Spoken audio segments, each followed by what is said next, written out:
Hello दोस्तों and welcome to my channel web byte. तो इस वीडियो में मैं आप लोगों को बताऊंगा अमेजन प्राइम की वेब सीरीज बंदिश बैंडिट्स के बारे में। Starring Naseeruddin Shah as Pandit Radhe Mohan Rathore, Shreya Chaudhary as Tamanna, Ritwik Bhaumik as Radhe, Kunal Roy Kapur as Arghya, Atul Kulkarni as Digvijay, Shiva Chadha as Mohini, Tridha Choudhury as Sandhya, Rajesh Tailang as Rajendra Rathore, Amit Mistry as Devendra Rathore, मेघना Malik as Avantika, Rituraj Singh as Harshvardhan, Shreya Sinha as young Mohini and Rahul Kumar as Kabir. इसके क्रिएटर हैं अमृतपाल सिंह बिंद्रा और इसके डायरेक्टर हैं आनंद तिवारी, जिनको आपने इससे पहले कई सारे बॉलीवुड फिल्म में सपोर्टिंग रोल में देखा होगा। ये वेब सीरीज म्यूजिक पर बेस्ड है और म्यूजिक ही इस वेब सीरीज की जान है। तो इस बेहतरीन म्यूजिक को कंपोज किया है शंकर एहसान और लॉय ने, और इसके शानदार गानों को गाया है जावेद अली, शंकर महादेवन और जोनीता गांधी ने। तो चलिए अब इस वेब सीरीज के स्टोरी या फिर प्लॉट के बारे में जान लेते हैं। तो ये कहानी है म्यूजिक के दो अलग अलग जॉनर की।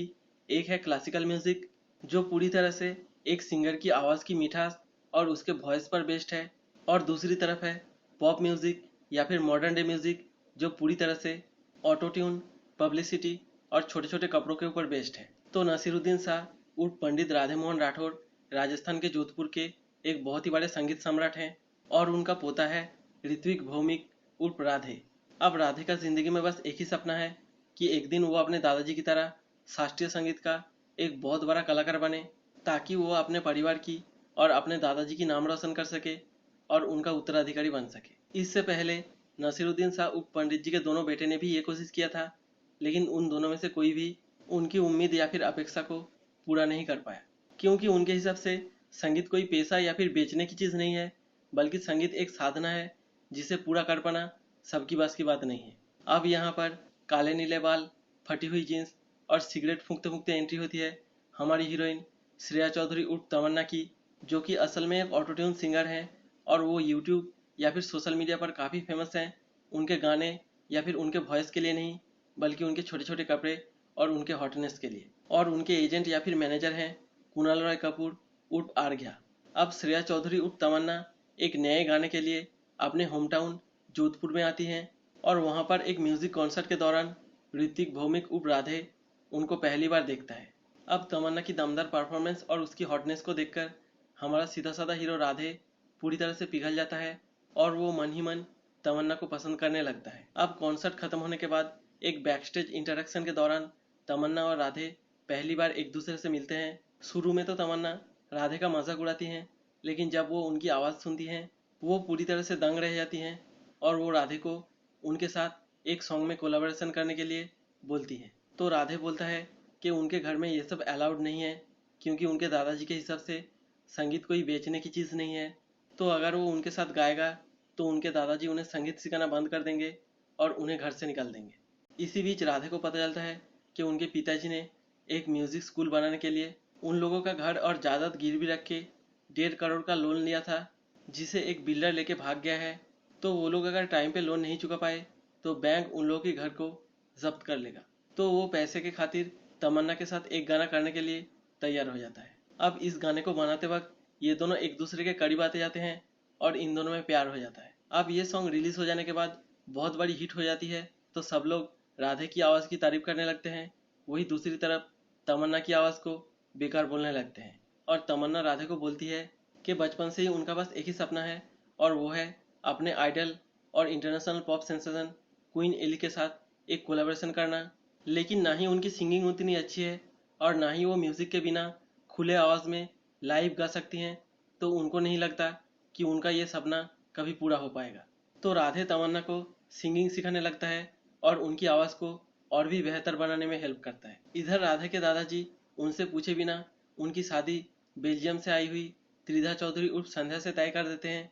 तो राधे संध्या को बोलता है कि वो उससे शादी नहीं कर सकता, क्योंकि वो किसी दूसरी लड़की से प्यार करता है। लेकिन संध्या बोलती है कि उनको इन सब से कुछ फर्क नहीं पड़ता, क्योंकि वो ये शादी करने के लिए मजबूर है, तो वो बस अपने मम्मी डैडी की खुशी के लिए ये शादी करेंगी। लेकिन राधे को अपने दोस्त के जरिए पता चलता है कि संध्या का अपने बॉयफ्रेंड के साथ एक एमएमएस वायरल हो गया था, और इसी की वजह से उसके माता पिता किसी भी कीमत पर उसकी शादी करवाना चाहते हैं। और जब संध्या को इसके बारे में पता चल जाता है तो वो राधे को बुलाकर उस इंसिडेंट के बारे में बताती हैं और वो ये शादी राधे के खातिर तोड़ देती हैं। अब राधे की पॉपुलैरिटी तमन्ना से दिन ब दिन बढ़ती जाती है और इस बात को लेकर तमन्ना और उनके रिश्ते में डिफरेंसेस आना शुरू हो जाता है। अब यहाँ पर एंट्री होती है अतुल कुलकर्णी उर्फ दिग्विजय की, जो नसीरुद्दीन शाह के घराने के संगीत को श्रेष्ठ नहीं मानते हैं और वो नसीरुद्दीन शाह को संगीत सम्राट कंपटीशन के लिए चुनौती देते हैं।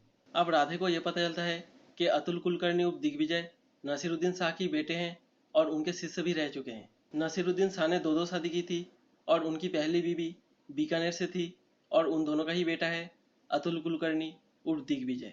लेकिन एक संगीत सम्मेलन के दौरान वो राधे के दादी से पहली बार मिले थे और उनसे प्यार कर बैठे थे और पहले से शादीशुदा होने के बावजूद उन्होंने दूसरी शादी कर लिया था। उनके पहले पत्नी के पिता अपने ज़माने में एक संगीत सम्राट हुआ करते थे और वो उनके शिष्य थे।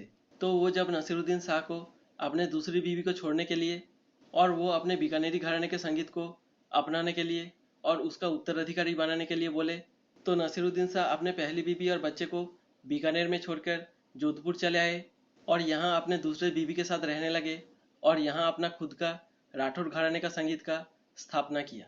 तो अतुल कुलकर्णी ये चाहते हैं कि नसीरुद्दीन शाह ये स्वीकार कर ले कि बीकानेर घराने का संगीत राठौड़ घराने के संगीत से बेहतर है और वो उनको अपने बेटे के तौर पे अपना ले और अपने संगीत का उत्तराधिकारी घोषित कर दे। अब नसीरुद्दीन शाह के कान में प्रॉब्लम होने लगती है तो वो अपने जगह राधे को संगीत सम्राट कंपटीशन में भेजने के लिए उसे तैयार करने लगते हैं।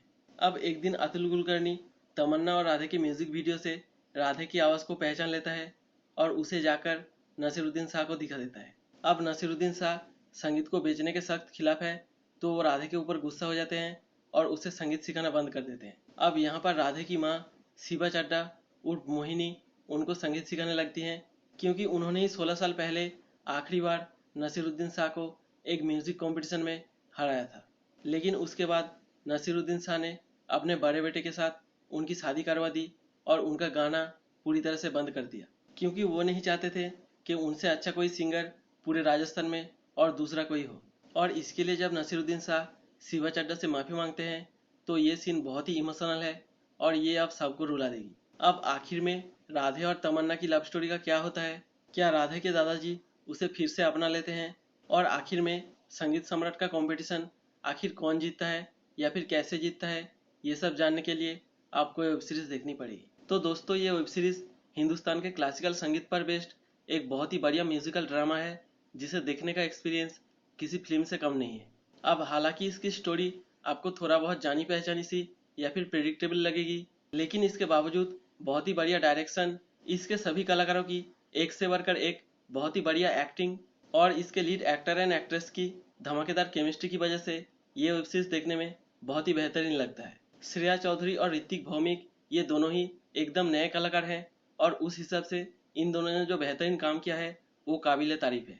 लेकिन इस वेब सीरीज की जान है इसकी मेलोडियस म्यूजिक जिसे कंपोज किया है शंकर एहसान लॉय ने, जो इस वेब सीरीज को एक अलग ही लेवल पर ले जाती है और इसे देखने का मजा दुगना कर देती है। इस वेब सीरीज को देखने के बाद आपको पता चलता है कि बॉलीवुड ने कैसे अपने पैसे, पब्लिसिटी और मार्केटिंग का इस्तेमाल करके हमारी देश की जो ओरिजिनल म्यूजिक हुआ करता था उसे किस हद तक बर्बाद कर दिया है और उसके जगह ऑटो ट्यून, लाउड म्यूजिक और रिमिक्स बना कर बॉलीवुड को भर दिया है। तो अगर ओवरऑल बात करें, अगर आप आजकल हर OTT प्लेटफॉर्म पे क्राइम थ्रिलर, सस्पेंस थ्रिलर जैसे एक ही तरह के कंटेंट देख कर बोर हो गए हैं और कुछ अलग या फिर रिफ्रेशिंग देखना चाहते हैं तो आप इस वेब सीरीज को एक बार जरूर देखें, क्योंकि इसकी ट्रेलर इस वेब सीरीज को एकदम भी जस्टिफाई नहीं करती है और उसे देख के एकदम से भी नहीं लगता कि ये वेब सीरीज इतनी अच्छी होगी। तो चलिए अब इस वेब सीरीज के एक्टर्स के बारे में जान लेते हैं।